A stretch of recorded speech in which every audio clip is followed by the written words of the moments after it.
With Global, you can manage your account transactions in exactly the same way as you might manage a card transaction.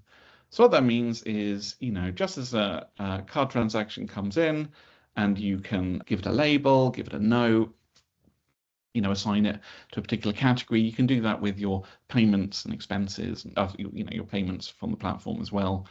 And you've got the ability with Global, if you send payments via Swift, you can generate the MT103 record for that. But any payment from the platform, you've got the ability to generate a lovely receipt, which you can use if you want to have a sort of piece of paper associated with every sort of transaction from the account. So what we now need to do is we need to check out the MT103 because we are sending in dollars, so we'll have got an MT103 and also the payment receipt. So to do that, we go to expenses.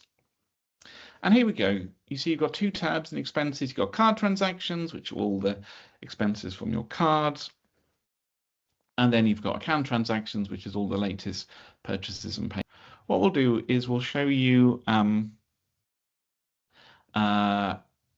MT103. I've got one ready to show you here. It's actually on this transaction. And what an MT103 is, for those who don't know, with Swift payments, you get this electronic record, which is kind of which is accepted as a proof of purchase, proof of payment in a lot of institutions. So you've got that. You can, copy that to the clipboard, pop that on an email or whatever you need to do to confirm that the payment's been sent.